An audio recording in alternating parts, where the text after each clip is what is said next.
أنت ممسك شطره ويعلم هذا الكل إلا جواحد فنون علوم والغوامض جملة عبادك لا منها لملكك فاقد وما المسج إلا مسج علم مقارن على عمل ذا فيك وصف وتام.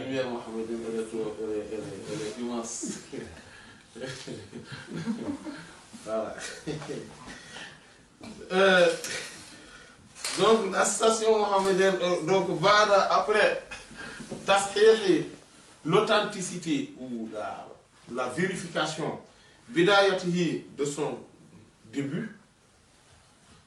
Donc après que la personne donc, qui est dans son cheminement, après ses débuts, wasulukihi et son cheminement, donc son itinéraire qu'il a pris, ala manhaji, dans la voie al-istiqama, de la rectitude et de la droiture, Allah, al-mubin, éclatante, fil kitabi, dans le Coran, wa sunna, et dans la sunna du prophète, la tradition prophétique.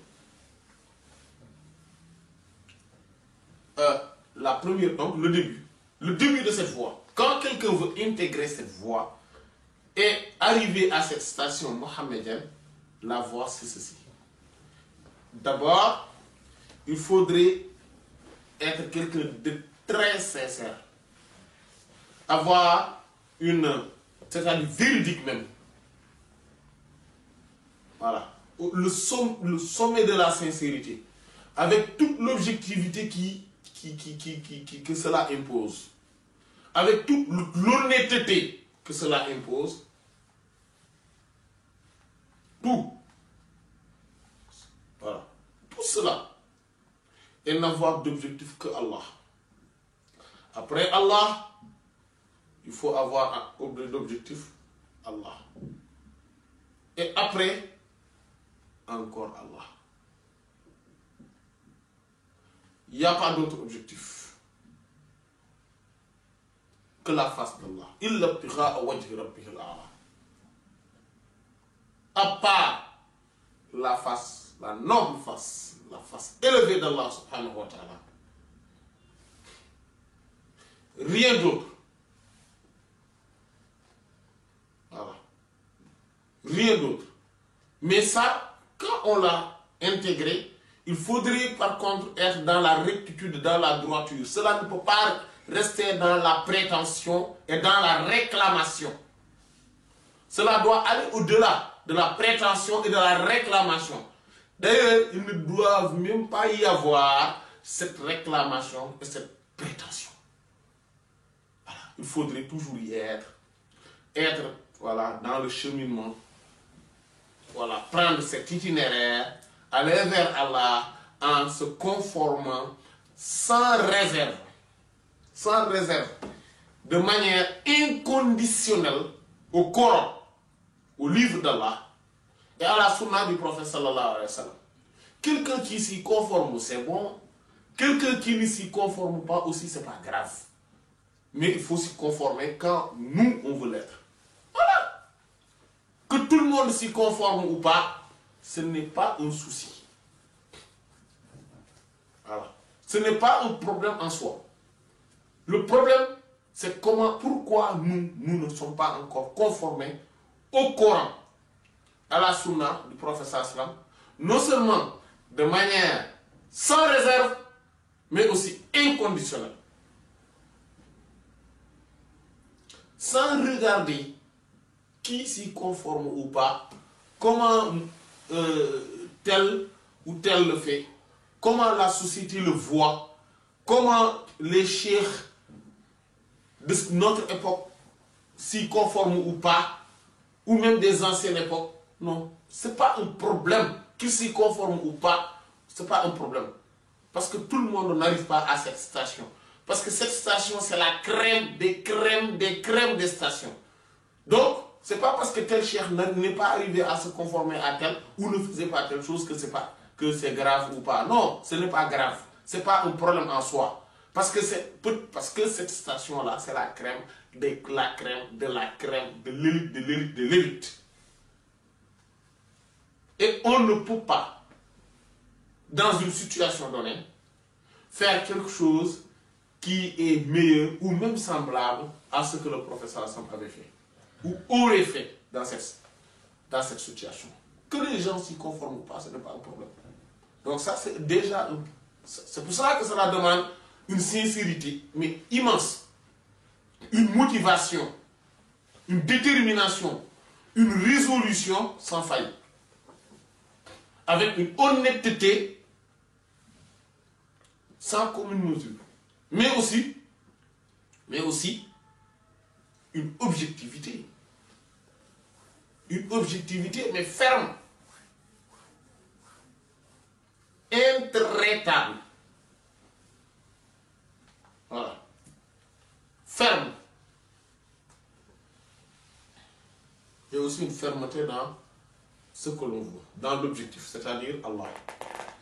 Et dans la conformation du livre et de la tradition du professeur sallam. Donc c'est pour ça qu'il a dit al-manhaj al-istiqamat al-mubin. Voilà. Il dit yashtahiru, il va se préoccuper, donc après cela, bis salati, de la prière à la Nabi sur le prophète sallallahu alayhi wa sallam. Maintenant, après tout son temps libre, voilà, c'est-à-dire que tout ce que le Coran, la Sunna, dit qu'à cette époque-là, en ce moment-là, il faut faire ceci, il faut faire cela, c'est comme ça qu'il le fait. Mais après tout son temps libre, il va se préoccuper de la prière sur le prophète sallallahu alayhi wa sallam. Et il ne va pas le laisser. Il va s'y accrocher. Il va s'y attacher. Il n'y a pas de meilleur que le fait de le faire avec la salat al-Fatihi et de s'y persévérer.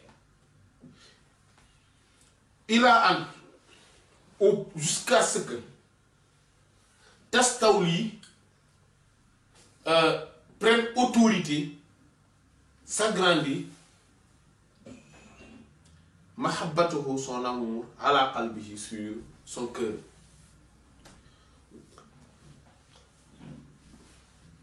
Voilà, son amour soit l'autorité de son cœur. C'est-à-dire que l'amour du prophète, sallallahu alayhi wa sallam. Wa yasiru, et que devienne timsalahu, son image, bayna, entre aynay, les yeux, basiratihi, de sa clairvoyance. C'est-à-dire que l'œil de son cœur, parce qu'il y a l'œil du visage, cette vision qu'on appelle une vision oculaire, et l'œil de son cœur qui est la vision de la clairvoyance. Et donc les yeux de son cœur, les deux yeux de son cœur, là il n'arrêtera pas tellement qu'il s'est persévéré dans la prière sur le prophète. Mais cette prière-là, comme c'est Damraoui a dit, il a dit que j'ai questionné le prophète sallallahu alayhi wa sallam au sujet de la multiplicité, plutôt de la pluralité de la salat al-Fatihi ou de la prière sur le prophète sallallahu alayhi wa sallam. Qu'est-ce que cela veut dire? C'est-à-dire que quelqu'un qui fait beaucoup de salat al-Fatihi, beaucoup de salat al-Nabi, et quelqu'un qui le fait peu.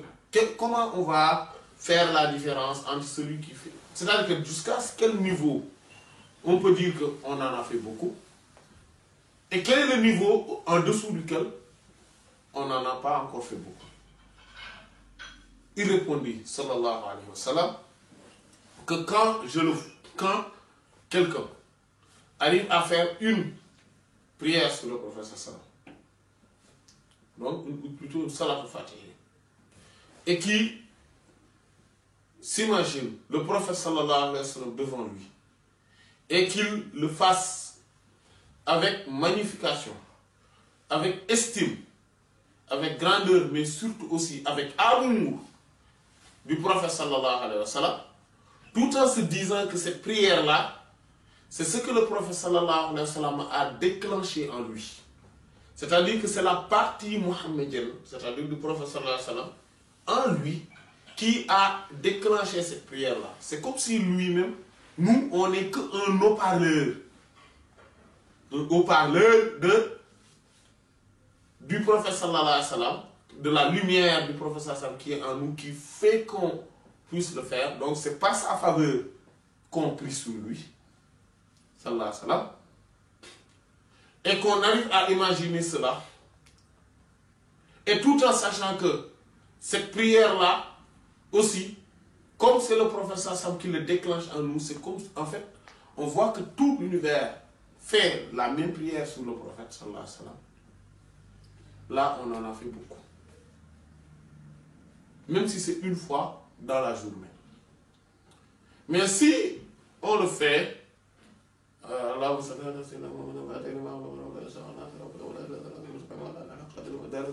la pensée à l'hôpital, après au marché, en même temps à la poste, en même temps, oui, l'autre jour j'ai dit à telle personne telle chose, il m'a répondu telle chose, et un jour, non, on n'en a pas fait, en fait.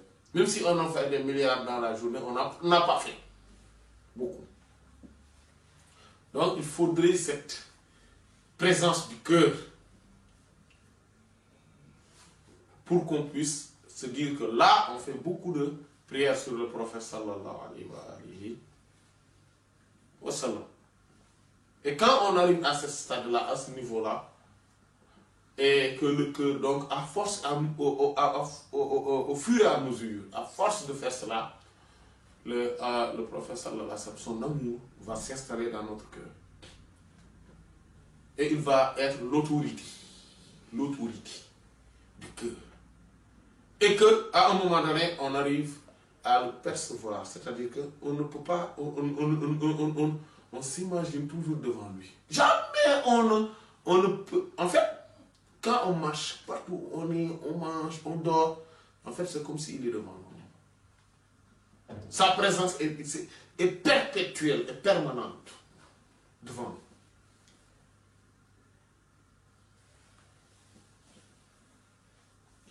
Et Fayasbaru, et donc fera accomplir Allah, exalté soit-il, Ali sur lui, ni'amahu, ses bienfaits, sa bienfaisance, sa jouissance, ses délices, zahiratan, extérieurement, wa batina, et intérieurement. Voilà. Tout son corps devient lumineux. Parce que cette lumière-là, ça va pomper, parce que c'est dans le cœur, ça va pomper le sang. Comme Shaitan aussi circule dans le sang de l'être humain, cette fois-ci, il n'aura plus de place pour circuler, car ce sang est lumineux. Ce sang, il y a la lumière mohammedienne qui a pris l'autorité dans ce sang-là. Shaitan s'éloigne et ne peut plus cohabiter avec cette personne-là.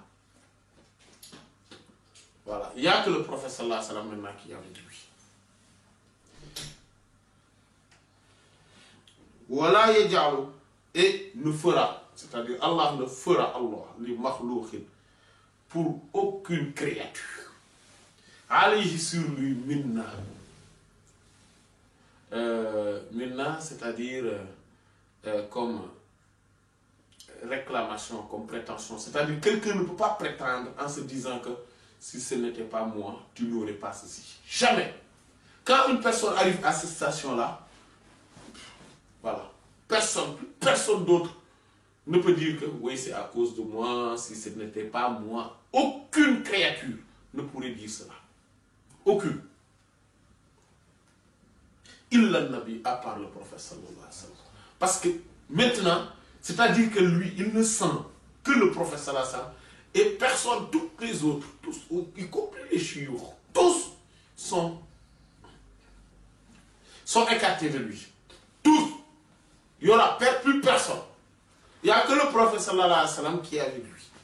Il n'y a que le prophète sallallahu alayhi wa sallam qui lui abonde de délices, de bienfaits, de munificence, de jouissance, de grâce, de faveur, de privilège, d'exclusivité, de particularité, au point que personne pourrait dire ah vraiment lui il est passé entre nos mains à cause de nous, il a ceci, etc. Non. Oui, bien évidemment. Il y aura toujours, à travers cela, la station ismique de Cheikh Ahmed Tidiane radiyallahu ta'ala. Il dit, et en ce moment-là, Fayarahu, il le verra, Yaqazatan, en état de veille. Wa manaman, et en état de rêve. Wa yas'aluhu, et il arrivera à le questionner, amma yurid, de tout ce qu'il voudra. Voilà. Le chemin, il est là. Il a été tracé. Il ne faut pas se soucier de quoi que ce soit encore. Voilà. S'évertuer au Coran et à la Sunna. La Sunna, la Sunna. Rien que la Sunna. Voilà. Que la Sunna. Voilà. Que la Sunna. Tout autre à part la Sunna, ce n'est pas désirable. Il n'y a que la Sunna qui est désirable. Voilà. Toute parole sera mise sur le balance de la Sunna. Tout doit être mis sur le balance de la, voilà, comment ça s'appelle, le scanner de la Sunna. Ça passe ou ça casse. Voilà. Rien d'autre. Celui qui se conforme à la Sunna, alhamdulillah. Une parole, un acte, un geste, une mentalité, une idéologie, un état d'esprit, se conformant à la Sunna, c'est bon. Celui qui ne se conforme pas à la Sunna, quelle que soit la provenance, il faudrait on laisse de côté. En tout cas, si on veut suivre ce cheminement mohammedien et arriver à cette station mohammedienne. Voilà. Comme le professeur Sallam a dit, Abdou alayha bin Nawajis. Il faudrait les mordre. Mordre donc le Coran et la Sunna par le molaire. Par les molaires. Voilà. De telle sorte que voilà, rien ne nous empêche d'être dans cela. C'est pas facile, oui. C'est difficile, oui. Il y a des entraves, oui. Il y a des barrières, oui. Il faudrait encore escalader les montagnes pour y arriver, oui. Mais il faudrait le faire. Parce qu'il n'y a rien de tel. Et c'est tellement élevé qu'il ne faut pas s'en priver dès qu'on a connaissance de cette existence. Ou de son existence. Voilà. Et surtout, que personne ne vous fasse croire que vous ne pouvez pas l'atteindre. Celui qui vous dit non, mais ça, c'est pas pour vous, non, c'est pour d'autres. Lui dit non, non, non, ce n'est pas pour vous. Parce que vous n'y croyez pas, mais nous, on va tout faire pour y arriver. Parce que c'est l'objectif final. Arriver à retourner vers l'origine, vers le départ. Comme l'imam Al-Junayd a dit,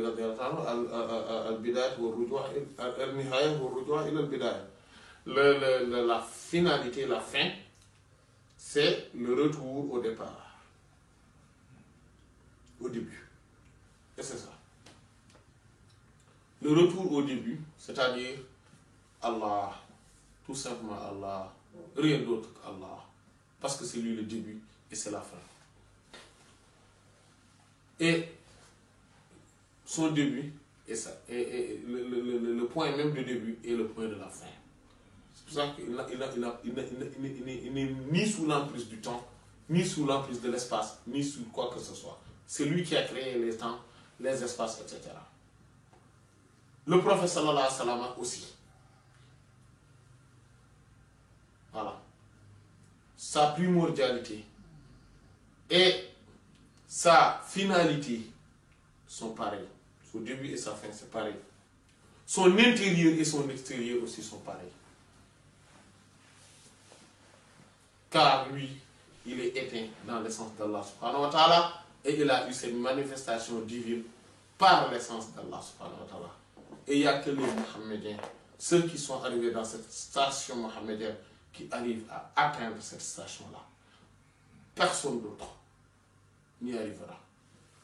Personne d'autre. كشفت بها ليل الشكوك لديننا وصار نهارا مرشد فيه ناشد وعلمك هتال السحاب غزيرة كأنك للبلداء شمس وراشد